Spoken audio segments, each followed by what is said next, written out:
A businessman is paralyzed when he sees his great love from the past in an unexpected encounter. The rhythmic beeping of hospital monitors provided the familiar soundtrack to Dr. Larkin Hayes's morning rounds.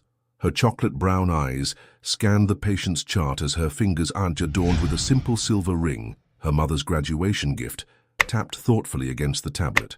The emergency department of New York Presbyterian had been her sanctuary for the past 5 years, a place where the chaos of trauma surgery gave her the perfect excuse to avoid the chaos in her heart. Dr. Hayes, a resident, burst through the doors, slightly out of breath. Multiple casualties coming in, 6-car pile-up on the expressway.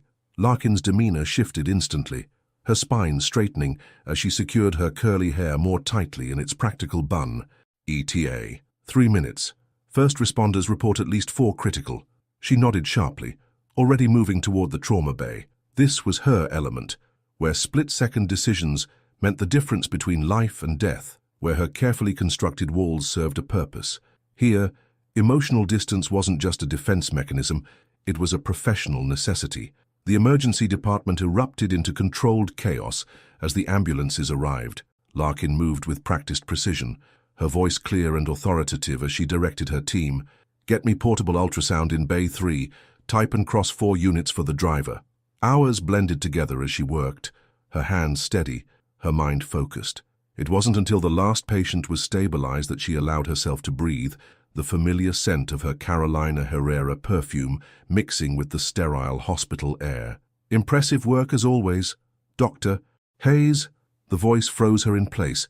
10 years melted away in an instant, and suddenly she was back in Baltimore, young and in love, believing in possibilities. She turned slowly, her heart betraying her carefully maintained composure with its erratic beating. Cassius Moore stood in the doorway of the trauma bay, as devastatingly handsome as she remembered. His honey-colored eyes held the same intensity that had once made her believe they could conquer the world together. The perfectly trimmed beard did nothing to hide the sharp angle of his jaw, now clenched in what she recognized as carefully controlled emotion. Cassius. His name felt foreign on her tongue after so many years of deliberately not speaking it. "What are you doing here?" He stepped forward, his tailored suit a stark contrast to her scrubs. The subtle scent of Bleu de Chanel reached her, bringing with it a flood of memories she'd fought hard to suppress. "The hospital board meeting. Your chief of surgery mentioned you'd be here." His smile didn't quite reach his eyes, though I didn't expect to witness such an impressive display of skill. Larkin's fingers instinctively went to her neck, where a delicate chain held her mother's words close to her heart. "Never let them see you break." She straightened her shoulders. "The board meeting. Of course. The new surgical device trial. My company's latest innovation." He moved closer, and Larkin fought the urge to step back. "We're hoping it will revolutionize trauma surgery. Your department was highly recommended for the initial testing phase." The irony wasn't lost on her. After 10 years of carefully avoiding any connection to him, fate had decided to throw them together in the most professional of settings. "I've read the preliminary reports. The technology is impressive. High praise from one of the country's top trauma surgeons." His tone was careful, professional, but she caught the underlying current of something else. Hurt, perhaps, or anger. "We should discuss the implementation details. Over coffee, maybe." The question hung between them, heavy with unspoken history. Larkin's pager chose that moment to buzz, and she'd never been more grateful for an interruption. "I have patients to check on." "Dinner, then." Cassius wasn't backing down. "Tomorrow night. The Four Seasons. We can discuss the trial." Nothing more. But they both knew it would never be just about the trial. Not with their shared history hanging between them like an unfinished symphony. Not with the weight of her secrets pressing against her chest. "Fine." The word escaped before she could stop it. "But strictly professional." His slight nod was accompanied by a ghost of his old smile, the one that used to make her believe in forever. "Strictly professional." 8 p.m. As he turned to leave, Larkin caught her reflection in the trauma bay window. The strong, accomplished surgeon staring back at her hadn't existed when she'd last seen Cassius. She'd built herself from the ground up after walking away from him, transforming pain into purpose, heartbreak into healing. But watching him disappear down the corridor, his confident stride unchanged by the years, she wondered if all her careful construction was about to crumble. The past had just crashed into her present with the force of a tidal wave, and she wasn't sure her walls were strong enough to withstand it.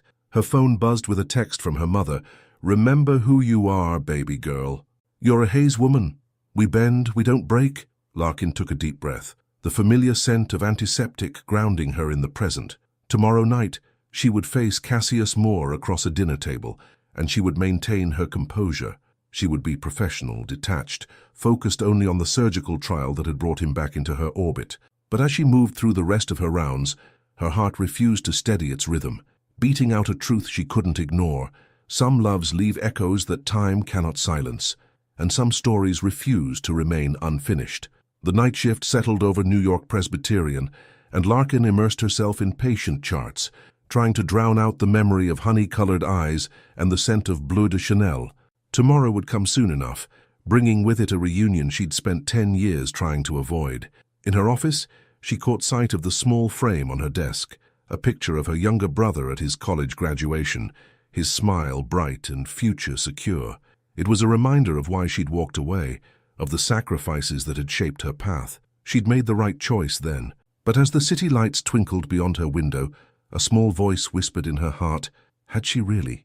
The Four Seasons lobby gleamed with understated luxury, its marble floors reflecting the warm glow of crystal chandeliers. Larkin stepped out of the elevator at precisely 7:55 p.m., her burgundy sheath dress a sharp departure from her usual scrubs. Her mother's voice echoed in her mind from their earlier phone call. Just remember, baby, you're not that starry-eyed college girl anymore. No, she certainly wasn't. That girl had died the day she'd received the call about her father's heart attack, the day everything changed. She adjusted the delicate gold bracelet on her wrist, another piece of her armor for tonight, and made her way to the restaurant. Cassius was already there, of course. Punctuality had always been his trademark, along with an ability to command attention without trying. He stood as she approached, and for a moment she saw a flicker of something raw in his expression before his business mask slipped back into place. "Larkin," he pulled out her chair, the gesture achingly familiar. "You look beautiful." She settled into her seat, grateful for the table between them. "Thank you. Shall we discuss the trial parameters?" A slight smile played at the corners of his mouth. "Still direct as ever. Wine first?" He gestured to the sommelier hovering nearby. "Just water for me. Early surgery tomorrow." "Of course." He ordered a single glass of scotch, neat, his signature drink from their college days. "But since we're here, might I suggest we order before diving into business?" The waiter appeared with practiced timing, and Larkin found herself ordering sea bass without really looking at the menu. Cassius chose the filet mignon, medium rare. Some things hadn't changed. "Your work today was remarkable," he said once they were alone again. "Watching you in that trauma bay, you've become everything you dreamed of being. Almost everything." The words slipped out before she could stop them, and she quickly reached for her water. "The trial, Cassius. Tell me about the device." He leaned back, studying her with those penetrating eyes. "The Medicor X300 is designed to revolutionize emergency vascular repair. It uses proprietary nanotechnology to seal traumatic vessels within seconds, buying crucial time in catastrophic bleeding scenarios." "The preliminary data is impressive," Larkin acknowledged, sliding into the comfort of professional discussion. "But the learning curve for surgical teams, it can be steep, yes. That's why we're implementing a comprehensive training program. In fact," he paused, taking a sip of his scotch. "So I'll be personally overseeing the initial phase at New York Presbyterian." The water glass froze halfway to her lips. "You're staying in New York? For the next 3 months? At least." His eyes never left her face. "My team will be working closely with the trauma department. Your department." The implications hung heavy in the air, interrupted by the arrival of their appetizers. Larkin focused on the delicate arrangement of her tuna tartare, buying time to steady her racing thoughts. 3 months. 90 days of trying to maintain professional distance while working side by side with the man she'd walked away from a decade ago. The mortality rates in trauma cases involving major vessel damage are still unacceptably high, Cassius continued, his voice taking on the passionate tone she remembered from their late-night study sessions. "This technology could change that, save lives that would have been lost minutes from reaching an OR. And the cost." Larkin met his gaze directly. "Most hospitals can't afford. We're implementing a sliding scale system." He set down his fork. "Any hospital that commits to the trial gets significant subsidies for future purchases. I want this technology available where it's needed most, not just in prestigious urban centers." The answer surprised her. The Cassius she'd known had always been ambitious, but this spoke of something deeper. That's admirable. People change, Larkin. His voice softened. 10 years is a long time. The main courses arrived, providing another welcome interruption. But as they ate, the conversation drifted dangerously away from professional territory. Your brother, Cassius said suddenly. He graduated college. Larkin's fork clattered against her plate. Yes. How did you... I saw the photo in your office today. He looks happy. Successful. He is. Larkin's throat tightened. He works in software development now. In Seattle. You must be proud. I am. The words came out barely above a whisper.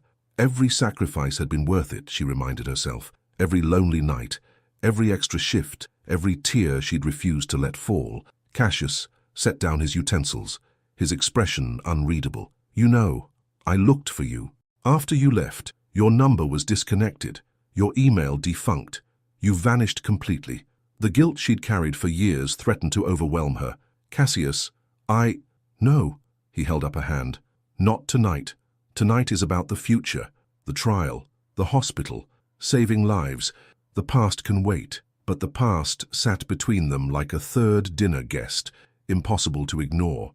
It was in the way his fingers drummed against the table when he was thinking deeply, a habit she'd once found endearing. It was in how she still remembered exactly how he took his coffee, how his eyes crinkled slightly at the corners when he was holding back emotions. The dessert menu arrived, and they both declined. Professional distance, Larkin reminded herself. That was the only way to survive the next 3 months. I'll have my assistant send over the complete trial protocols tomorrow, Cassius said as they stood. We'll need to schedule regular meetings with your surgical team. Of course, Larkin reached for her clutch, determinedly casual. I'll have my department coordinator arrange the logistics. They walked to the elevator in silence, the click of her heels echoing against marble. As they waited, Cassius turned to her. You know what I remember most about medical school? His voice was soft, almost wistful. How you used to fall asleep over your anatomy textbooks in the library. How you'd wake up with page impressions on your cheek, embarrassed but right back to studying within minutes. The elevator doors opened, but Larkin couldn't move. Why are you telling me this? Because some memories refuse to fade, no matter how hard we try to forget them. He stepped into the elevator. Say good night, Dr. Hayes. I look forward to working with you. The doors closed, leaving Larkin alone with her thundering heart and the ghost of Bleu de Chanel in the air. She waited for the next elevator, her fingers absently tracing the gold bracelet on her wrist, a nervous habit she'd developed after leaving Baltimore. In the taxi home, she stared at the city lights blurring past her window. 3 months. She could handle 3 months. She was Dr. Larkin Hayes now, not the vulnerable young woman who'd had to choose between love and duty. She'd built walls strong enough to withstand anything. But as she lay in bed that night, sleep refusing to come, she couldn't shake the memory of his eyes when he'd talked about the past. The pain there had been raw, undiminished by time. She'd thought she was protecting him by leaving without explanation, sparing him from being dragged down by her family's needs. Now she wondered if she'd only succeeded in hurting them both more deeply than she'd imagined possible. Her phone buzzed with a text. Trial protocols attached. Meeting tomorrow at 9 a.m. with the board. See professional, detached, exactly what she'd asked for. So why did her heart feel like it was being squeezed in a vice? Tomorrow would bring new challenges, new patients, new lives to save. She would focus on that, on the good they could do with this trial, on anything but the way her carefully constructed world felt like it was shifting beneath her feet. But as she finally drifted off to sleep, her dreams were filled with honey-colored eyes and the echo of a love she'd never truly forgotten. The hospital boardroom buzzed with anticipation as Larkin reviewed her notes one final time. She'd arrived early, hoping to center herself before the meeting, but the space already held traces of Cassius's presence, his leather portfolio on the table, a half-empty cup of black coffee exactly how he used to take it. Dr. Hayes, Dr. Victoria Winters, the chief of surgery, stepped into the room. Ready for the big presentation? Larkin straightened in her chair. Of course, the trial protocols looked promising. More than promising. Victoria settled into the chair beside her. This could put New York Presbyterian at the forefront of trauma innovation, though, she paused, studying Larkin's face. I noticed some history between you and Mr. Moore yesterday. Before Larkin could respond, the room began filling with board members and surgical staff. Cassius entered last, commanding attention in a charcoal suit that made his honey-colored eyes seem even more intense. Their gazes met briefly before he took his place at the head of the table. "Ladies and gentlemen," he began, his voice carrying that familiar mix of authority and charm, "thank you for being here. Today marks the beginning of what I believe will revolutionize trauma care as we know it." The presentation flowed seamlessly: technical specifications, clinical trial data, implementation timelines. Larkin found herself drawn in despite her determination to maintain emotional distance. The technology was truly groundbreaking, and the passion with which Cassius spoke about saving lives reminded her of the idealistic medical student she'd fallen in love with. "Dr. Hayes will be leading the surgical team for the trial," Cassius announced, catching her off guard. "Her expertise in trauma surgery makes her the ideal choice to help us refine this technology." The meeting continued with questions and discussions, but Larkin's mind was spinning. Leading the team meant working directly with Cassius, day after day. She hadn't agreed to this. As the room cleared afterward, she approached him. "We need to talk," he nodded, gathering his materials. "My office is down the hall." The temporary office the hospital had provided him was sparse but elegant, with floor-to-ceiling windows overlooking the Manhattan skyline. Larkin closed the door behind them, her professional calm slipping. "You can't just announce my leadership of the trial without consulting me first." "You're the best trauma surgeon in the hospital," he replied simply. "The board already approved it."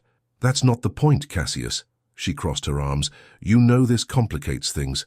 He set down his portfolio, turning to face her fully. "Does it? You made it clear last night that we're keeping things strictly professional. So professionally speaking, you're the most qualified person for this position." The logic was infuriating because it was flawless. And personally speaking, personally? His voice softened dangerously. "Personally, I think we both deserve answers, but you're the one who set the boundaries, Larkin. I'm just respecting them." A knock at the door interrupted them. A young woman entered, Cassius's assistant, Madison, according to her badge. "Mr. Moore, your video call with Silicon Valley is in 5 minutes." "Thank you, Madison." He turned back to Larkin. "We'll need to schedule regular project meetings, 3 times a week to start." "Fine." Larkin moved toward the door, needing escape. "Have your assistant coordinate with mine." But as she reached for the handle, his voice stopped her. "You still do that, you know." "Do what?" "Run. When conversations get too real, too close to the truth." The words hit their mark with surgical precision. She turned, finding him closer than she'd expected. "I'm not running. I'm being practical." "Are you?" His eyes searched hers. "Or are you just protecting yourself from something that scared you 10 years ago and still scares you now?" The air between them crackled with unspoken words. Larkin's heart hammered against her ribs as memories flooded back. Late-night study sessions that turned into deep conversations about their dreams. The way he'd hold her hand during particularly stressful exams. The sound of his laughter when she'd try to cook and fail miserably. Madison's voice through the intercom broke the spell.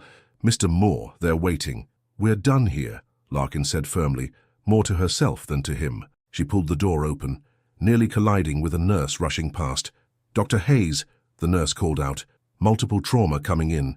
Industrial accident. ETA 10 minutes. Relief flooded through her. This was her element, where emotions could be set aside for the clarity of saving lives. "I'll be right there." She was halfway down the hall when Cassius's voice reached her. "Dinner again tonight? To discuss the trial schedule." She didn't turn around. "I have a 12-hour shift. Tomorrow, then." This time she did turn, finding him leaning against his office doorframe. "Why are you pushing this?" "Because some things are worth pushing for." His expression was unreadable. 7 p.m. tomorrow. I'll have dinner brought to your office." Before she could protest, her pager buzzed urgently. The trauma was arriving early. With a frustrated sigh, she hurried toward the emergency department, trying to ignore how her skin tingled with awareness of his gaze following her retreat. The next several hours passed in a blur of critical decisions and surgical procedures. It wasn't until late afternoon, as she was updating patient charts, that she allowed herself to think about the morning's events. Leading the trial team was an incredible opportunity, one that could advance her career significantly. But it also meant 3 months of constant interaction with the one person who could see through her carefully constructed facades. Her phone buzzed with a text from her brother. "Hey sis, how's the big city treating you? Still saving lives and forgetting to eat?" A smile touched her lips as she typed back, "Always. How's Seattle? Rainy, but good." Met someone special. Wish you could meet her. The words sparked an unexpected ache in her chest. Her brother was building a life, finding love, all because of the sacrifices she'd made. She should feel only joy for him, so why did it feel like her heart was cracking? A knock on her office door startled her. Victoria entered, carrying 2 cups of coffee. Thought you could use this after that industrial trauma. Thanks. Larkin accepted the cup gratefully. So, Victoria settled into a chair, want to tell me about you and Cassius more? There's nothing to tell. The lie felt heavy on her tongue. Really? Victoria's eyebrow arched. Because I saw the way you two looked at each other in that meeting. That's not nothing. Larkin stared into her coffee. It's ancient history. History has a way of becoming present tense when the right person walks back into your life. Victoria stood, heading for the door. Just be careful, both with your heart and with this trial. It's a big opportunity for the hospital. Left alone, Larkin walked to her window, watching the sunset paint the city in shades of gold and pink. Tomorrow, Cassius would bring dinner to her office, and they would discuss the trial schedule, professional, detached, necessary. But as she touched the delicate chain around her neck, the one that had been her mother's reminder to stay strong, she wondered if some battles were lost before they began. Because every time she saw him, every time she caught the scent of his cologne, or heard the low timbre of his voice, another brick in her carefully constructed wall seemed to crumble. Her pager buzzed again, another trauma incoming. With a deep breath, she straightened her shoulders and headed back to the emergency department. At least here, in the controlled chaos of the trauma bay, she knew exactly who she was and what she needed to do. But Cassius's words echoed in her mind. Some things are worth pushing for. The question was, after 10 years of running, was she ready to stop? The light drizzle outside Larkin's office window matched her mood as she stared at the latest trial documentation. 7 o'clock was approaching, and with it, the dinner meeting she'd been simultaneously dreading and anticipating all day. Her attempts to reschedule had been met with polite but firm resistance from Madison, Cassius's ever-efficient assistant. A soft knock preceded the man himself, carrying 2 bags from Le Bernardin. I remembered your weakness for their sea bass. The gesture struck too close to home. He'd remembered her favorite dish from a casual comment made over a decade ago. You didn't have to go to such trouble. It's no trouble. He set the bags down, beginning to unpack containers with practiced ease. Besides, I recall you surviving on vending machine snacks during busy shifts. Some things never change. She watched him move around her office with disturbing familiarity, as if he belonged there. The trial schedule can wait until we eat. He gestured to the small conference table by the window. You've been in surgery most of the day. The food's getting cold. Reluctantly, she joined him at the table. The first bite of sea bass melted in her mouth, and she couldn't suppress a small sigh of appreciation. Cassius's lips curved in a satisfied smile. The first trial run is scheduled for next week, he said, loosening his tie slightly. We'll start with simulated traumas before moving to actual cases. I've been reviewing the protocols. Larkin reached for her tablet. The learning curve for the surgical team. Stop. His hand covered hers on the tablet, sending electricity through her skin. Just eat first. Talk later. The warmth of his touch lingered even after he pulled away. They ate in silence for a few moments, the city lights twinkling beyond the window as darkness fell. Your brother, Cassius said suddenly. He's in Seattle now. Larkin tensed. Yes? Software development, you said. He took a sip of water. Must have been expensive, getting him through college. I managed. Her voice was clipped. I'm sure you did. His eyes held hers. You always were exceptional at managing impossible situations, like disappearing without a trace. Before she could respond, her office door burst open. Dr. Hayes, multi-trauma incoming, bus versus semi on the bridge. Larkin was on her feet instantly. How many? At least 8 critical. Dr. Winters is activating all trauma teams. I'll be right there. She turned to Cassius. Cassius will have to reschedule, but he was already standing, removing his tie completely. I'm coming with you. The device is designed for exactly this kind of mass casualty scenario. Perfect time for an initial assessment. She wanted to argue, but knew he was right. Fine. But you observe only my OR, my rules. Wouldn't have it any other way, Dr. Hayes. The emergency department was controlled chaos when they arrived. Larkin immediately took charge, her voice rising above the din. I need trauma bays 1 through 4 prepped. Type and cross 8 units for each bay. Where's my ultrasound? Cassius watched from the corner as she worked, her movements precise and confident. This was a different Larkin from the one who'd been cautiously sharing dinner with him moments ago. Here, she was in her element, commanding respect with every decision. First victim incoming. A paramedic burst through the doors. Male, mid-30s, massive thoracic trauma with suspected aortic injury. Larkin's eyes met Cassius's across the room. They both knew this was exactly the kind of injury his device was designed to address. "Get him to OR2, she ordered, "and someone get Mr. Moore some scrubs. He's observing." The next hours passed in a blur of critical decisions and surgical interventions. Cassius stood in the corner of OR2, watching Larkin work with a mixture of professional admiration and personal awe. Her hands moved with incredible precision, her focus absolute as she fought to save the patient's life. "BP's dropping," the anesthesiologist called out. "We're losing him." "Not today," Larkin muttered, her fingers moving faster. "Push another unit and get me." The monitor flatlined. "Beginning cardiac massage," Larkin announced, her hands never stopping. "Push one of EP. Come on, fight with me." Cassius stepped forward without thinking. The device could stabilize the tear in seconds. "It's not approved yet," she snapped, and still working. "He's dying anyway."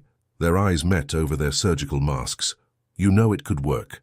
A moment of silence stretched between them, broken only by the monotonous beep of the flatline. Then, "Get me the prototype, now." Cassius rushed to retrieve the device from his office while Larkin continued resuscitation efforts. When he returned, properly scrubbed and gowned, the tension in the OR was palpable. "You've never used this before," he said softly, stepping closer to guide her hands. "Let me show you." The familiar scent of his cologne mingled with the sterile OR air as he stood behind her, his hands ghosting over hers as he demonstrated the technique. For a moment, she was transported back to their med school days, when he'd helped her practice suturing techniques late into the night. The device activated with a soft hum. Everyone in the OR held their breath as they watched the nanotechnology begin its work, sealing the traumatic tear in the aorta with unprecedented precision. "Come on," Larkin whispered. "Come on." The monitor beeped. Then again. Suddenly, a rhythm appeared. "We've got a pulse," the anesthesiologist announced. "BP's climbing." The relief in the room was palpable. Larkin stepped back, allowing the surgical team to begin closing. She was suddenly very aware of Cassius still standing close behind her, his presence both comforting and unsettling. "You did it," he said quietly. "We did it," she corrected, turning to face him. "Your device works. Our success rate in trials has been promising, but seeing it in action, in your hands—" He paused, something shifting in his expression. "You're extraordinary, Larkin. You always were." The intensity of his gaze made her breath catch. For a moment, they stood there, the air between them charged with something more than professional accomplishment. A nurse's voice broke the spell. "Dr. Hayes, patient's family is waiting for an update." Larkin stepped back, grateful for the interruption. "I should go talk to them."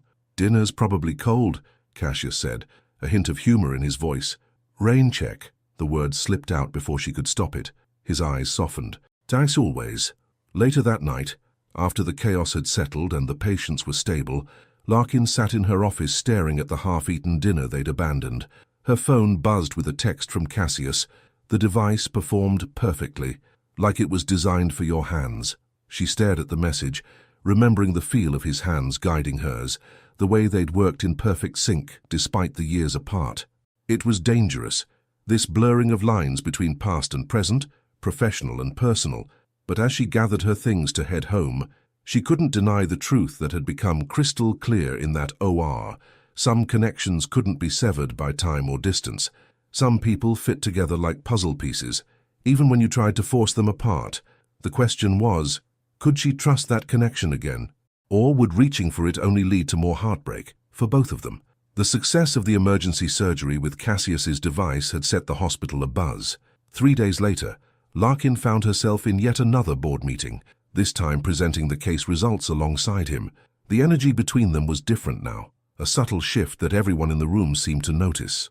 The speed of vascular repair was unprecedented, Larkin explained, clicking through the surgical images. In traditional procedures, this type of aortic trauma would have— A sharp pain in her chest cut her words short. She gripped the podium, trying to steady herself as the room tilted slightly. Dr. Hayes? Victoria's concerned voice seemed distant. Are you all right? I'm fine. Larkin forced a smile, but she could feel Cassius's intense gaze on her. Just need some water. She made it through the rest of the presentation, but her hands were shaking. 72 hours of back-to-back surgeries were finally catching up with her. As the room cleared, Cassius blocked her path to the door. When was the last time you slept? I don't need a keeper, Cassius. She tried to step around him, but her knees buckled slightly. His hands caught her elbows, steadying her. The familiar scent of his cologne made her head spin more. Clearly, you do. You're running yourself into the ground. I have patience. Who needs you alive and functioning? His voice was firm but gentle. Come on, I'm driving you home. I have a perfectly good driver waiting, who I've already dismissed. He guided her toward the elevator, his hand at the small of her back. You can fight me on this, or you can accept that for the next 30 minutes. I'm taking care of you. Too exhausted to argue, she let him lead her to his car, a sleek black Mercedes that somehow smelled exactly like him. As they pulled away from the hospital, the gentle motion and heated leather seats began to lull her toward sleep. You still do this, Cassius said softly. Push yourself until you break. Someone has to save them. Her words were slightly slurred with exhaustion. And who saves you, Larkin? She turned her head to look at him, finding his profile illuminated by the city lights. In med school, she'd loved watching him drive, the way his strong hands held the wheel, the focused set of his jaw. Now, those same features carried the weight of 10 years' worth of questions. I never needed saving, she murmured. Didn't you? His voice was quiet. The night you left, I went to your apartment, found it empty except for a note saying you had to go. Do you know what that did to me? The pain in his voice cut through her fatigue. Cassius, don't. 3 days after you disappeared, I got the call. He continued as if she hadn't spoken. The one offering me seed funding for my medical technology startup. The opportunity of a lifetime. You knew about it, didn't you? That's why you left when you did. Larkin's heart stopped. How did you figure it out? It took years. But eventually, I realized you'd never do something so cruel without a reason. He turned onto her street. You knew I'd choose you over the opportunity, so you took the choice away from me. Tears burned behind her eyes. You had dreams, Cassius. Big ones. Dreams that required freedom, not a girlfriend tied down by family obligations. That wasn't your decision to make. He pulled into her building's parking garage, turning to face her fully. I had the right to choose. And what would you have chosen? The words burst out of her. Would you have given up Silicon Valley? The chance to develop technology that's saving lives right now? Would you have stayed in Baltimore, watching me work double shifts to put my brother through college, growing to resent me more each day? I would have chosen us. His voice echoed in the confined space. We could have figured it out together. Your brother could have what? Taken student loans, given up his dreams. Larkin's exhaustion fueled her words. After our father died, he had no one else. I was all he had. Silence filled the car, heavy with unspoken emotions. Finally, Cassius spoke again, his voice softer. And now, what's your excuse now, Larkin? She closed her eyes, unable to bear the intensity of his gaze. I need to sleep. Of course. The bitter edge in his voice cut deep. Run away again? You're good at that. She fumbled with the door handle, but he was already out and around to her side, helping her despite his anger. The elevator ride to her floor was silent, the air between them crackling with tension. At her door, she turned to thank him, but the words died in her throat. He was standing too close, his honey-colored eyes dark with emotions she wasn't ready to face. Get some rest, Dr. Hayes. His professional tone was betrayed by the slight tremor in his voice. I need you sharp for tomorrow's trial meeting. He turned to leave, but this time it was Larkin who reached out, catching his wrist. Why did you really come back to New York, Cassius? He looked down at her hand on his skin, then back to her face. Because some questions need answers, some stories need endings. His free hand came up to brush a strand of hair from her face. And some loves. The touch of his fingers against her cheek sent electricity through her exhausted body. For a moment, she thought he might kiss her, and God help her. She wanted him to. Instead, he stepped back, breaking contact. Get some sleep, Larkin. We'll talk when you're rested. She watched him walk away, her heart pounding despite her fatigue. Inside her apartment, she sank onto her couch, still wrapped in the lingering scent of his cologne. Her phone buzzed. A text from her brother. Remember when Dad used to say that sometimes the bravest thing is to let yourself be loved? The tears she'd been holding back finally fell, because their father had been right, and she'd spent 10 years being a coward disguised as brave. But as sleep finally claimed her, one thought remained. Was it too late to be brave now? Or would letting down her walls only lead to more heartbreak for both of them? Outside her window, New York continued its endless dance of lights and shadows, offering no answers to the questions that had haunted her for a decade. Tomorrow would bring new challenges, new patience, new moments of tension with Cassius. But for now, she let herself remember the feeling of his fingers on her cheek and dream of endings that might also be beginnings. The next morning dawned with relentless rain pounding against Larkin's office window. She'd managed 8 hours of actual sleep, more than she'd gotten in weeks, but her mind felt more unsettled than ever. Cassius's words from the night before echoed in her thoughts. Some questions need answers. Some stories need endings. A knock on her door preceded Victoria's entrance. "Good morning, you're looking better." Amazing what sleep can do. Larkin tried to smile, but her chief's expression remained serious. "We need to talk." Victoria closed the door. The board received a complaint about the unauthorized use of the Medicore device during the mass casualty incident. Larkin's stomach dropped. The patient would have died. "I know." Victoria held up a hand. "And the success of that case is the only reason this isn't a bigger issue. But there's more." She paused, choosing her words carefully. "The complaint came from Bradford Medical Technologies." "Bradford?" Larkin frowned. "For why would they care about—" "Because they're claiming patent infringement." Victoria's expression was grim. "They say key components of the Medicore device were stolen from their research division. They're threatening to sue both Moore's company and the hospital." The implications hit Larkin like a physical blow. If Bradford's claims were true, the entire trial could be shut down. Worse, Cassius could face criminal charges. "There's a meeting in an hour," Victoria continued. "Board members, legal team, and Mr. Moore. As lead of the surgical trial, you need to be there." Larkin nodded numbly, her mind racing. She'd seen Cassius build this technology from the ground up through his company's research. The idea that he would steal— Her office door burst open again. Cassius stood there, his usually impeccable appearance slightly disheveled, his honey-colored eyes stormy. "Have you heard?" "Just now." She stood, noting the tension in his shoulders. "Cassius, tell me this isn't— It's nonsense." His voice was tight with controlled anger. "Bradford's desperate. They've been trying to develop similar technology for years without success. This is a ploy to force a buyout or partnership." Madison appeared behind him, tablet in hand. "Mr. Moore, Bradford's legal team is on the line." "Not now." He ran a hand through his hair in frustration. "The board meeting is being moved up," Victoria interjected. "They're waiting in the main conference room." The next hour was a blur of legal terms and accusations. Bradford's representatives presented their case via video conference, technical specifications that supposedly proved their claims, timestamps of research data, even emails suggesting corporate espionage. Larkin watched Cassius throughout the presentation. His face remained impassive, but she knew his tells, the slight twitch in his jaw, the way his fingers drummed against the table when he was containing emotion. He was worried. "These allegations are baseless," Cassius stated when Bradford's team finished. "Every component of the Medicore device was developed independently by our research team. We have extensive documentation." "Documentation that could easily have been backdated," Bradford's lawyer interrupted smoothly. "We're prepared to offer a reasonable settlement. Medicore becomes a subsidiary of Bradford. Mr. Moore stays on as a consultant, and this unfortunate situation goes away quietly." "No." Cassius's response was immediate and firm. "I won't sell out my company or my technology. Then we'll see you in court." The video call ended, leaving the room in tense silence. The hospital's legal team huddled with the board members, discussing liability and options. Victoria pulled Larkin aside. "We need to suspend the trial," she said quietly. "Just until this is resolved. That device saved a man's life," Larkin argued. "It could save countless more. And if Bradford's claims are true, using it could expose the hospital to massive liability." Victoria's expression softened. "I know you believe in this technology, Larkin, and in him, but we have to protect the hospital."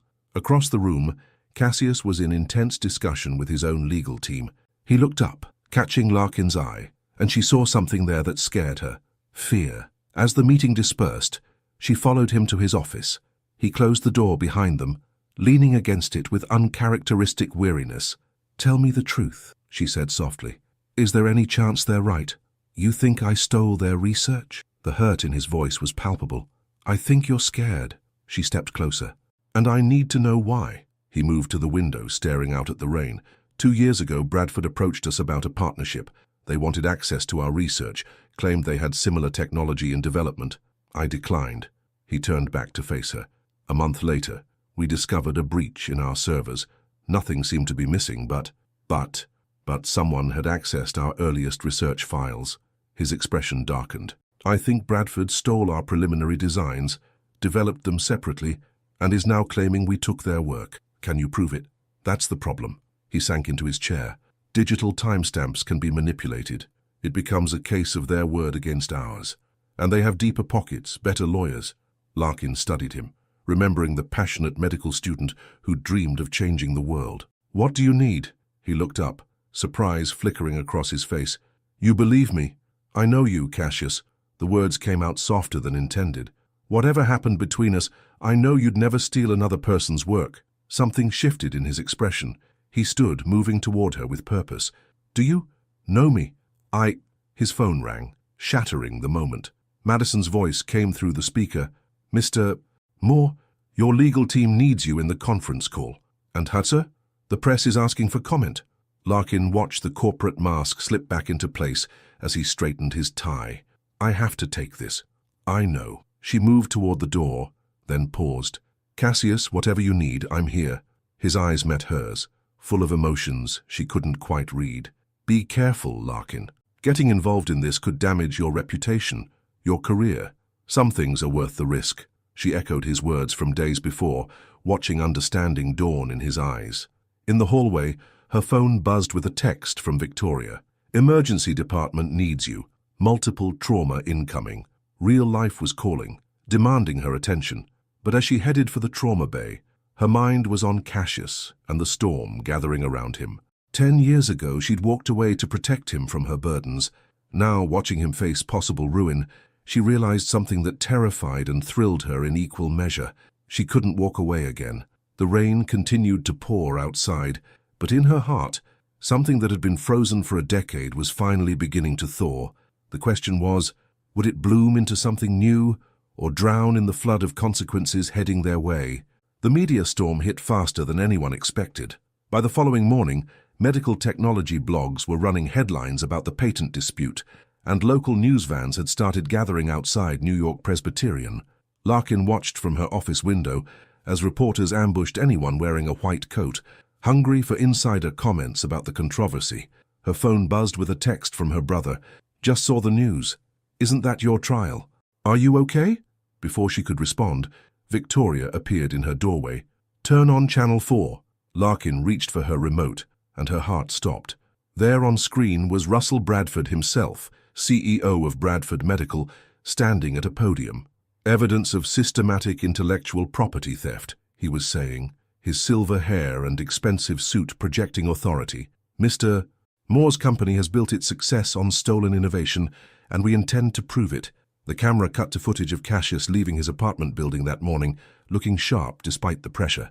His no comment to the reporters was firm but dignified. "They're painting him as a corporate raider," Victoria said quietly. "Bradford's PR team is good. They're lying." Larkin's voice was tight with anger. "Maybe, but perception is reality in cases like this." Victoria handed her a folder. "The board wants to formally suspend the trial."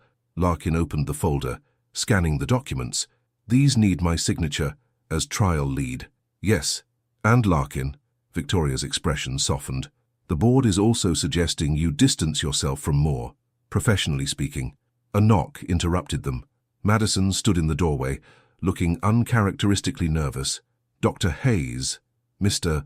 Moore would like to see you. He's in the small conference room on 12. Larkin glanced at the unsigned documents, then at Victoria. "Tell the board I'll have their answer by end of day." She found Cassius staring out the conference room window, his back rigid with tension. He turned as she entered, and her heart clenched at the shadows under his eyes. "You look terrible," she said softly. "Thank you for that professional assessment, Doctor." "Hayes," a ghost of his old smile touched his lips. "Bradford's lawyers have been busy. They've filed injunctions to freeze our company assets. Can they do that? They can try. He loosened his tie slightly. But that's not why I called you here. He gestured to his laptop. And look at this. Larkin moved closer, acutely aware of his proximity, as she leaned over his shoulder. On screen was an email chain from 2 years ago. Correspondence between Bradford's research division and someone inside Medicorp. One of our junior researchers, Cassius explained. He was feeding them information about our early trials. But look at the timestamps. Larkin studied the dates. These are from before Bradford claims they developed the technology. Exactly. If we can prove these emails are authentic, it shows they were gathering intelligence on our research, which means they knew about your innovation because they were spying on you. Larkin straightened, hope flaring. Can your legal team verify the emails? They're working on it, but Bradford has deep pockets and friends in high places. He ran a hand through his hair in frustration. They could bury us in legal fees before the truth comes out. What do you need? He turned to face her fully. Distance. The board's right. You need to separate yourself from this mess. Your career... Stop. She stepped closer. I'm not walking away. Larkin. His voice roughened. I can't let you risk everything you've built. Not for me. Like you would have risked everything for me 10 years ago. The words hung between them, charged with meaning. His hands came up to frame her face, and for a moment she thought he might finally kiss her. Instead, he pressed his forehead to hers, his breath unsteady. We're different people now, he whispered. Are we? She curled her fingers around his wrists, feeling his pulse race. Or are we just better at pretending? A commotion in the hallway broke the moment. They stepped apart as Madison burst in. Mr. Moore, Bradford's team is downstairs. They're demanding an immediate meeting.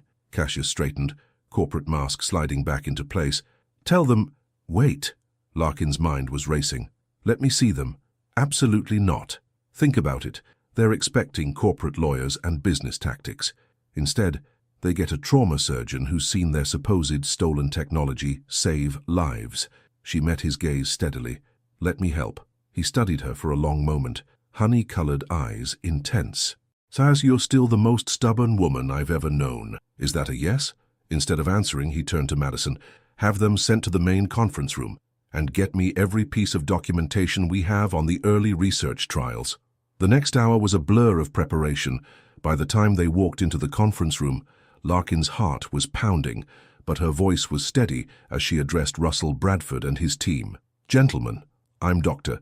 Larkin Hayes, lead surgeon for the Medicorp trial. She met Bradford's cold stare. Before you proceed with your legal action, I'd like to show you something. She pulled up the surgical footage from the mass casualty event. This patient had minutes to live. Traditional procedures would have taken too long. The Medicorp device saved his life. She advanced to another case. And this one, and this one. Impressive theater, Doctor, Bradford said smoothly. But emotional appeals don't change the facts of patent infringement. No, she agreed. But timestamps do. She nodded to Cassius, who distributed copies of the email evidence. Your company was monitoring Medicorp's research long before you claim to have developed this technology. Care to explain that? The flicker of uncertainty in Bradford's eyes was brief but unmistakable. His lawyer leaned in to whisper something, but Larkin pressed on. You have 2 options. Continue this lawsuit, and I'll testify about every life this technology has saved, and every life that could be lost while you tie it up in court, or... She glanced at Cassius, who nodded slightly. We can discuss a genuine partnership, one that puts saving lives ahead of corporate pride. The silence that followed was deafening. Finally, Bradford spoke. You're either very brave or very foolish, Dr. Hayes. I'm a trauma surgeon. I deal in life and death, not corporate games. She held his gaze. What's it going to be? Hours later, after lawyers had drawn up preliminary partnership agreements and Bradford's team had left, Larkin stood in her office, exhaustion settling in. The adrenaline of confrontation was fading, leaving her shaky. A soft knock announced Cassius's presence. That was either brilliant or insane, maybe both. She turned to face him. Will it work? Bradford's lawyers are already drafting partnership terms. He moved closer. You saved my company today. I saved the technology that saves lives. But they both knew it was more than that. Larkin, his voice was soft. What you did today, taking that risk. Some things are worth the risk. She echoed their earlier conversation. Some people are worth... His lips found hers before she could finish, And suddenly 10 years of distance evaporated. The kiss was both familiar and new, desperate and tender, filled with a decade of unspoken words and suppressed longing. When they finally broke apart, he kept her close, his forehead against hers. "We can't go back," he whispered. "No," she agreed, her fingers curling into his shirt. But maybe we can go forward." Outside her office window, the sun was setting over Manhattan, painting the sky in shades of possibility. The storm wasn't over. There would be more meetings, more negotiations, more challenges to face. But for now, in this moment, the walls they'd built between them were finally beginning to crumble. And maybe, just maybe, that was exactly what they both needed. Morning light streamed through the windows of New York Presbyterian's coffee shop as Larkin stared into her cup, trying to process the events of the past 24 hours. The kiss with Cassius had changed everything, and nothing at once. Her lips still tingled with the memory, but reality had rushed back in with the dawn. "There you are." Victoria slid into the seat across from her. "The board's buzzing about your meeting with Bradford. Quite the power play." Larkin managed a small smile. "It needed to be done." Victoria studied her face, and the fact that it saved Cassius Moore's company was just a bonus. Before Larkin could respond, her phone lit up with a text from her brother. "Surprise! Just landed at JFK. Can't wait to see you, sis." Her heart stopped. "No, no, no. What's wrong?" Victoria leaned forward, concerned. "My brother's here." "And New York?" Larkin's mind raced. He didn't know about Cassius, about the trial, about any of it. He doesn't know. "Dr. Hayes?" Madison appeared at their table, tablet in hand. "Mr. Moore needs you in the partnership meeting with Bradford's team. They're discussing trial protocols." Larkin checked her watch. 20 minutes until the meeting. Her brother would be arriving at the hospital soon. He always visited her at work first when he came to town. The past and present were about to collide in spectacular fashion. "I'll be there," she told Madison. To Victoria, she added, "If a young man who looks like he could be my brother shows up, I'll stall him." Victoria nodded. "Go." The conference room was already full when Larkin arrived. Cassius stood at the head of the table, his presence commanding as ever. Their eyes met briefly, and the electricity from yesterday's kiss crackled between them. "Dr. Hayes?" Bradford's voice cut through her thoughts. "Perhaps you could walk us through the surgical applications." She moved to the front of the room, hyper-aware of Cassius's proximity as she began her presentation. They moved around each other with practiced ease, finishing each other's technical explanations, their professional chemistry obvious to everyone present. "Your team works well together," Bradford observed during a break. "How long did you say you've known each other?" "We met in medical school," Cassius answered smoothly. Dr. Hayes' surgical expertise made her the natural choice for trial lead. The half-truth hung in the air. Larkin busied herself with her notes, trying to ignore how his cologne still affected her after all these years. A commotion outside the conference room drew their attention. Through the glass walls, Larkin saw her brother's familiar face. Despite Victoria's best efforts, he'd found his way to the executive floor. "Larkin!" His voice carried through the door as he burst in.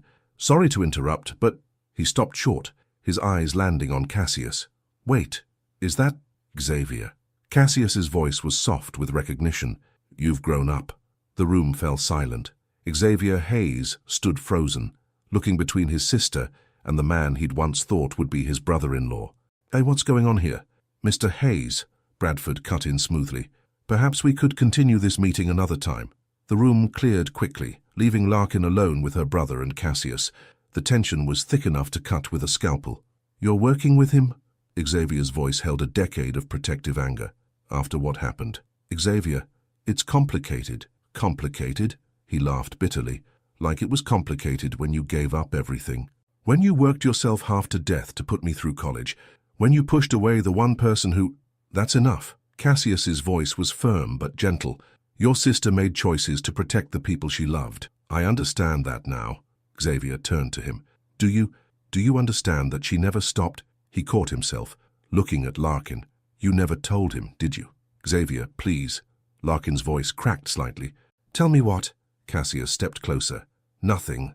Larkin moved toward the door. "We should all take some time to—" "She kept every article about you," Xavier said, ignoring his sister's plea. "Every news piece about your company's success. She tracked your progress from the shadows, celebrating your victories while refusing to let herself be part of them." The silence that followed was deafening. Larkin couldn't look at either of them, her carefully constructed walls crumbling under the weight of exposed truth. All these years, Cassius's voice was rough with emotion. You never stopped caring. Of course I didn't. The words escaped in a whisper. How could I? Xavier moved to his sister's side, his anger softening. I never asked you to sacrifice everything for me, Larkin. Dad wouldn't have wanted that. Dad wanted you to have a future. She finally looked up, tears threatening. And you do. You're successful, happy, in love. It was worth it. But at what cost? Xavier's voice gentled. The woman I'm going to marry. She taught me that love isn't a limited resource. You don't have to choose between family and happiness. Cassius stepped forward, his honey-colored eyes intense. He's right. 10 years ago, we could have faced it together. Your brother's education, my company's launch. We could have found a way. I was scared. The admission cost her. Scared of being a burden, of holding you back, scared of needing someone so much that losing them would destroy me. And now? His question hung in the air between them. Before she could answer, her pager buzzed. Multiple trauma incoming. Car versus train. The real world was intruding again. Taikui, Xavier said softly. Save lives. But Larkin, he waited until she looked at him. Stop saving everyone else at the cost of your own happiness. She hurried to the trauma bay, her mind spinning. As she scrubbed in, she caught her reflection in the surgical sink mirror. The woman staring back at her wasn't the same one who'd walked away 10 years ago. She was stronger now, more certain of who she was. But as she began the first surgery, her brother's words echoed in her mind. Love isn't a limited resource, you don't have to choose. Hours later, after the last patient was stabilized, she found Cassius waiting in her office. He stood by the window, his silhouette outlined by city lights. Your brother's right, he said without turning. You've spent too long choosing everyone else's happiness over your own. Cassius, let me finish. He turned to face her. 10 years ago, you made a choice for both of us. You decided what was best, what would make me successful, without giving me a voice, without trusting me to love you enough to find another way. She stepped closer. I'm sorry. I don't want your apology. His voice softened. I want your trust. I want you to believe that we're stronger together than apart. That love, real love, doesn't hold people back. It lifts them up. Outside her window, New York sparkled with possibility.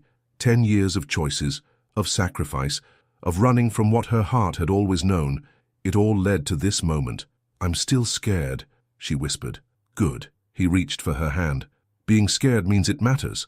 But this time, we face it together. As his fingers intertwined with hers, Larkin felt something shift inside her chest. The walls she'd built weren't just crumbling now. They were transforming into bridges, connecting past to present, fear to hope, solitude to partnership. Maybe Xavier was right. Maybe love wasn't about choosing between happiness and duty. Maybe it was about finding someone who made both possible. The partnership agreement with Bradford Medical was set to be signed in 3 days. Everything was falling into place. The legal teams had finalized the terms, the trial protocols were approved, and the hospital board was cautiously optimistic about the future of the program. But as Larkin stood in OR3, performing a routine appendectomy, her mind was on anything but routine. Dr. Hayes, her resident's voice pulled her back to the present. BP's dropping. Larkin focused on the monitor. The patient's pressure was indeed falling, though there was no obvious cause. Push another unit and get me. Suddenly, the lights flickered. The backup generator hummed to life, but something was wrong. The surgical equipment was shutting down. What's happening? Larkin's voice remained calm even as her heart raced. System failure, a nurse called out. All ORs affected. Get engineering up here now. Larkin's hands remained steady inside the patient. And someone find Mr. Moore. If this is affecting all systems... The door burst open. Cassius rushed in, already in surgical scrubs.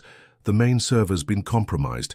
Someone uploaded a virus that's targeting all medical equipment connected to the network in the middle of surgeries. Larkin's voice was incredulous. Who would... Bradford. Cassius's eyes met hers over his surgical mask. Their tech team found a backdoor in our system. They're claiming it proves we stole their technology. This is insane. We have patients on the table. I know. He moved closer to the operating table. We're working on it, but it could take hours to restore the system safely. Larkin looked at her patient's vitals. They were stabilizing, but without proper equipment. We need to close it now. Cancel all non-emergency surgeries. The next few hours were controlled chaos. As Larkin coordinated with other surgical teams to safely complete or postpone procedures, Cassius worked with the hospital's IT department to contain the damage. The tension in the hospital was palpable. It was nearly midnight when Larkin finally made it to her office. She found Cassius there, his tie loosened, his hair messy from running his hands through it in frustration. "How bad is it?" she asked, closing the door. "Bad." He looked up from his laptop.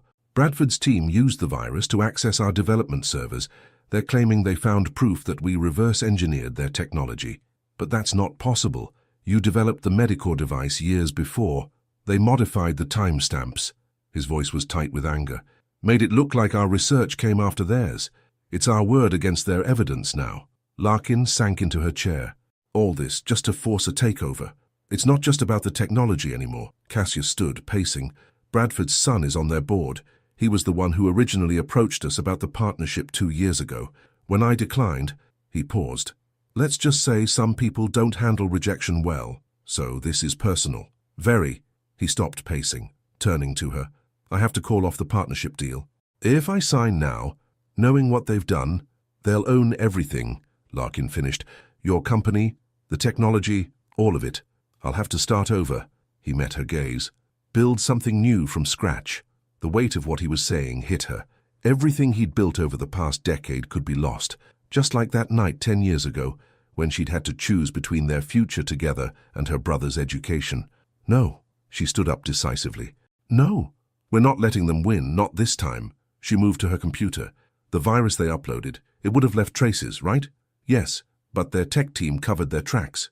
"In the system, maybe." She began typing. "But what about the equipment itself? Every piece of medical equipment records its own diagnostic data independently." Understanding dawned in his eyes. The logs would show exactly when the intrusion happened. And if it happened before they claimed to have developed the technology, it proves they were lying. He was already reaching for his phone. "We need to access every piece of equipment affected today." They worked through the night, gathering data from each operating room, each diagnostic machine. By dawn, they had their proof. Bradford's intrusion attempts dated back months before their claimed development date. As the sun rose over Manhattan, Larkin finally allowed herself to feel the exhaustion. She leaned back in her chair, watching Cassius coordinate with his legal team. "It's over," he said finally, ending the call. "Bradford's board is meeting now. With this evidence, they can't risk the publicity of a court battle." Relief flooded through her. "So the partnership is dead," he smiled slightly. "But my company survives, thanks to you." Again, she shook her head. "I just helped you find the evidence. You built all of this." "Larkin," he moved to kneel beside her chair. "Do you know what I realized last night, watching you fight for my company?" "What?" "That you've always fought for me. Even when you left, you were fighting for what you thought was best for my future." His hand found hers. "Fine, but I don't want a future you're not part of." "Cassius, I'm not done." His honey-colored eyes held hers. 10 years ago, we were young and scared. You didn't trust our love to withstand challenges, and maybe we weren't ready then. But now," a knock interrupted them. Xavier stood in the doorway, grinning. "Bad time?" Larkin started to stand, but Cassius held her in place. "Actually, your timing is perfect." He turned back to her. "I was just about to ask your sister to marry me." The world stopped. "What?" "We've wasted 10 years, Larkin. I'm not wasting another day." He pulled a small box from his pocket, one that looked worn, familiar. "I bought this ring in our last year of medical school. I've carried it ever since, waiting for the right moment, the right time, the right us." Tears blurred her vision as he opened the box, revealing a delicate vintage ring. "You kept it all this time." "Some loves echo through time," he said softly. "Some hearts know their home, even when the mind tries to forget. Marry me, Larkin. Let's build our future together. All the challenges, all the triumphs, all of it." Xavier's voice came from the doorway, thick with emotion. Dad would be so happy right now. Larkin looked at her brother, then back at Cassius. 10 years ago, she'd thought love meant having to choose. Now she understood. Real love multiplied, it didn't divide. It built bridges instead of walls. "Yes," she whispered, then louder. "Yes," as Cassius slipped the ring onto her finger, as Xavier's delighted laugh filled the room, as the morning sun painted New York in shades of new beginnings. Larkin finally understood what her father had meant about love being the bravest choice. because sometimes the bravest thing isn't walking away to protect those you love. Sometimes the bravest thing is staying, fighting, believing that love, real, deep, enduring love, is worth every risk. 6 months later, Larkin stood in her office at New York Presbyterian, watching snow fall softly over Manhattan. The vintage ring on her finger caught the morning light, sending tiny rainbows dancing across her desk. So much had changed, yet some things remained beautifully constant, like the steady beeping of hospital monitors and the familiar scent of her Carolina Herrera perfume mixing with antiseptic. Dr. Hayes, a resident, appeared in her doorway.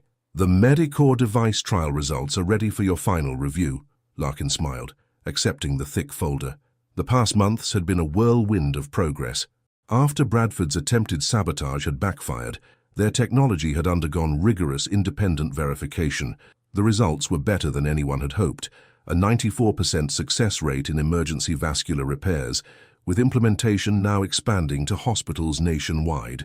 Her phone buzzed with a text from Cassius.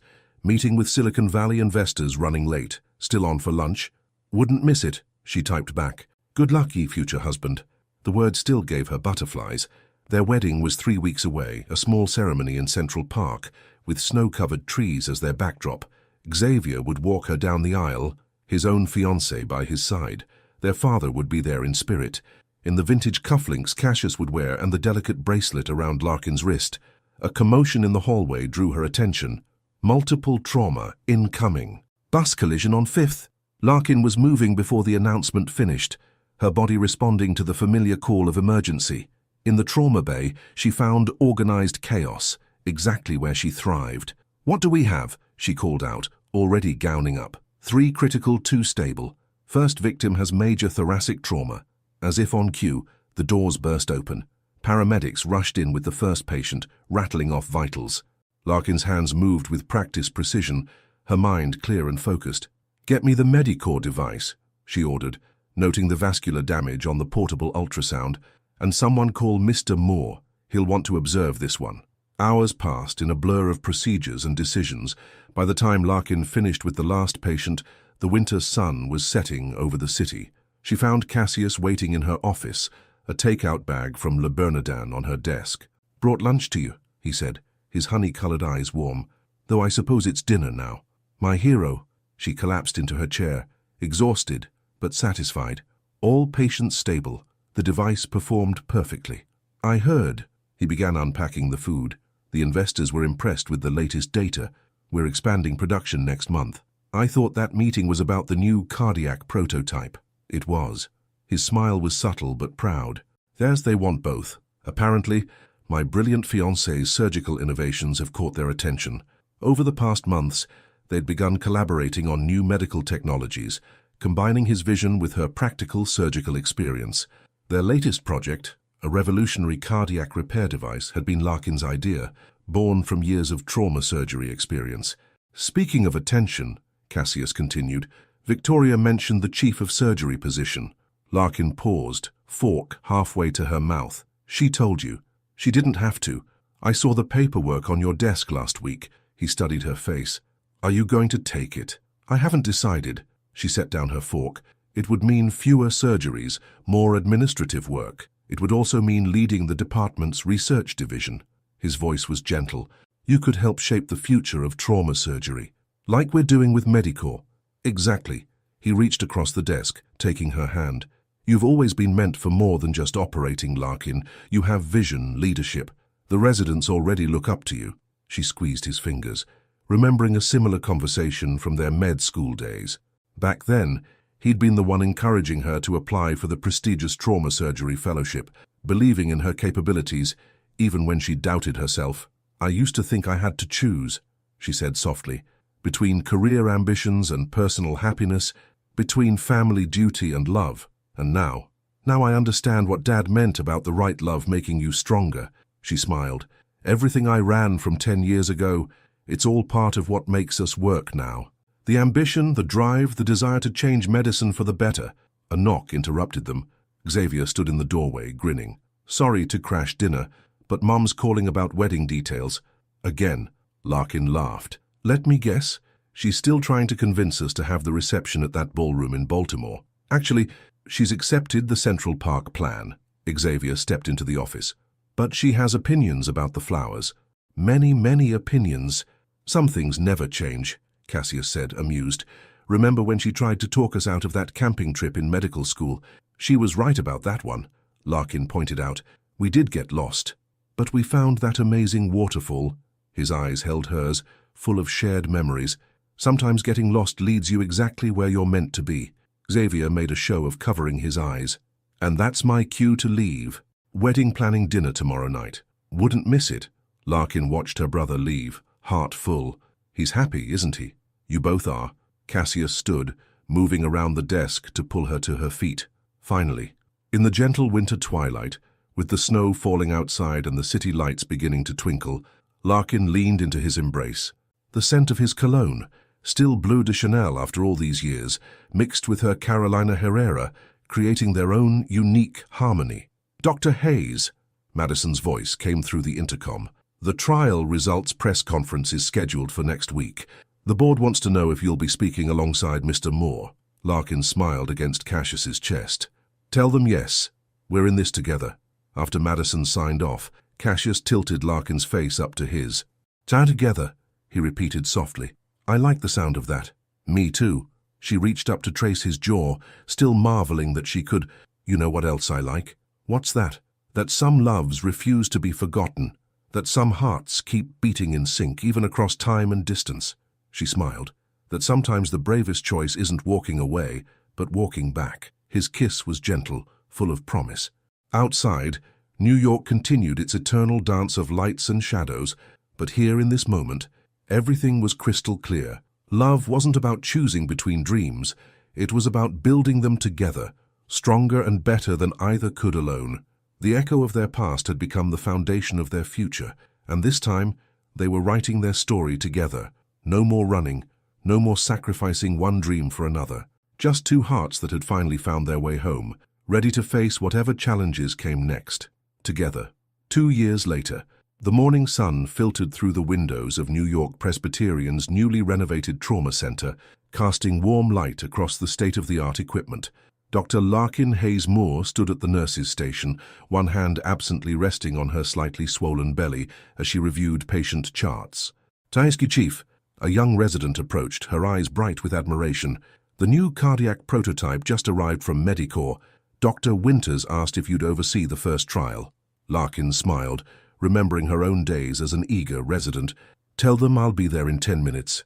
As she made her way to the research wing, she passed the wall of achievements, newspaper clippings and medical journal covers chronicling the hospital's innovations. The Medicorps vascular device, now standard equipment in trauma centers across the country, featured prominently. Beside it was a more recent addition, revolutionary cardiac technology developed by Hayes Moore team. The testing lab was already busy when she arrived. Victoria Winters, now the hospital's medical director, was deep in discussion with the research team. There's our genius, Victoria said warmly. How's my godchild treating you today? Active, like their father. Larkin patted her stomach. Speaking of whom, as if on cue, Cassius appeared in the doorway, his tie slightly askew from rushing across town. Sorry I'm late. Board meeting ran over. He crossed to kiss her cheek, his hand automatically finding its way to her belly. Their wedding rings caught the light, matching bands that symbolized not just their marriage, but their partnership in all things. Uncle Xavier sent baby pictures, Madison called from her desk outside and waving her phone. The twins are adorable. Larkin's heart swelled at the mention of her brother's new family. Xavier and his wife had welcomed twins 3 months ago, making their parents' dream of a growing family come true at last. Ready to make history again, Cassius whispered, his honey-colored eyes bright with the same passion that had drawn her to him in medical school. With you, always. The prototype performed flawlessly in its first trial, just as they'd known it would. They'd developed it together, combining his innovative vision with her surgical expertise. It was a perfect metaphor for their life together, two distinct strengths creating something greater than the sum of their parts. Later that evening, as they walked through Central Park toward their favorite restaurant, snow began to fall softly around them. Larkin stopped to watch the flakes dance in the lamplight, remembering their wedding in this very park 2 winters ago. What are you thinking about? Cassius asked, wrapping his arms around her from behind. How sometimes the hardest choices lead us exactly where we're meant to be. She leaned back against him. Even if we take the long way around. He chuckled, the sound rumbling through his chest. Our 10 years was quite the detour, but look where it brought us. She turned in his arms. Chief of surgery, successful medical innovations, a baby on the way. She touched his face gently. Everything we dreamed about in med school, but better because we're doing it together. Plus, he added with a grin, you finally admitted I was right about us belonging together. Don't push your luck, mister. More. Their laughter echoed through the snowy park, a joyful sound that spoke of hard-won happiness and dreams finally realized. As they continued their walk, hand in hand, Larkin thought about the long journey that had led them here. From young medical students in love, through years of separation and growth, to this moment of perfect contentment. Some loves truly did echo through time, growing stronger with each reverberation. Their story hadn't been a straight path from beginning to end, but perhaps that's what made it uniquely theirs. Every challenge, every separation, every choice had shaped them into who they needed to be for each other. And now, with their child growing beneath her heart and their shared dreams taking shape in the world, they were writing new chapters together. Not just in the annals of medical innovation, but in the story of a love that had refused to fade, a love that had only grown stronger through the echo of time. In the end, that was the greatest innovation of all. Based on Larkin and Cassius' emotional journey, here's an impactful question. If you had to choose between following your professional dreams or staying with the love of your life, which decision would you make? Larkin chose to renounce his love for Cassius to secure his brother's future and his career. But fate brought them together again 10 years later. Have you ever had to make a difficult choice between love and duty? Do you believe that there is a right moment for every love to happen? Your participation in the channel is very important. Please leave your opinion in the comments. Thank you so much for watching until the end. If you enjoyed this story, don't forget to subscribe to the channel, leave a like and comment your thoughts. Your participation is very important to us. See you next time.